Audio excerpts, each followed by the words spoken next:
I'm the mother of 2 children. And we're the proud parents of 3 lovely and beautiful children. My youngest is 3.5 right now. Tyler is our oldest. We also have another boy who is going to be 17 in July, and we have a little girl who's 12 years old. Her name is Avery. The middle is Owen, who is just a little bit younger than Griffin, my oldest. Our children are all in different phases of their lives. The preschool and the swimming lessons. Trying to fit in, trying to find their peer groups and what they want to do when they get older. Lindsay is a freshman in college, and Andrew is a freshman in high school, and Andrew has autism. We got Owen's diagnosis when he was 18 months old. Tyler was just over 3 years old when he was diagnosed. We went to 3 different specialists before we actually got the diagnosis. And there's no doubt that there were a lot of tears that day. We were devastated. That day, I don't think I remember much else of what was said after that. In many ways, we felt we lost a part of our child. The child that you have that still looks fine isn't going to have a normal life, isn't probably never going to live alone and independent. He would never marry, he would never be able to go to high school, he would most likely end up in an institution. It's hard because all of a sudden, sort of the life and the dreams that you had for your child, you question whether any of that will ever happen. We lost that sense of hope and future. Isn't going to date, probably isn't going to do any of the normal things that a normal child would do. For many families, you go through almost the stages of grieving. There's denial, sadness.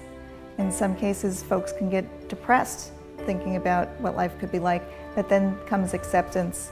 Autism is basically a neurodevelopmental disorder that impacts one's ability to communicate and to understand social interactions. Beyond that, there are issues with idiosyncratic behavior and repetitive behavior, but at its core, it's a communication and social skills disorder.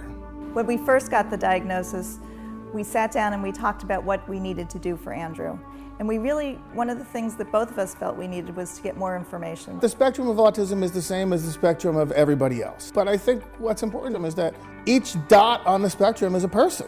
As kids start to get older, I think one of the hardest things that parents have to deal with, and to a lesser extent professionals, is this: you always have to be not just looking ahead, but working ahead. Emotionally it can be really challenging. There are days where he'll have a great day and it makes a great day for the whole family. And then if he's struggling, you feel like you've taken 4 or 5 steps back. And it's interesting because people will see little snapshots of him and they go, oh my God, Owen looks amazing. He looks like he's doing great. 30 years ago, everybody just spoke about kids. It's only been in the last year, really, that we're starting to look at the needs of adolescents and adults and what does it mean to be an adult with autism. Andrew struggles with really wanting to be more independent and being more like a typical teenager. He's 14, he'll be 15 in July. It's such a mixture of teenage angst and sort of hormones. How do we support these necessary components for adults as they live the lives that they ought to live?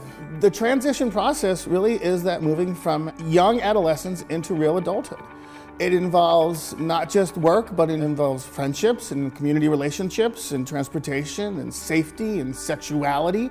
All of those things that we really just take for granted. In the last 6 months, we've had to apply for Social Security income. We've had to seek guardianship so that we can help make the decisions for Tyler as he is of the age of majority.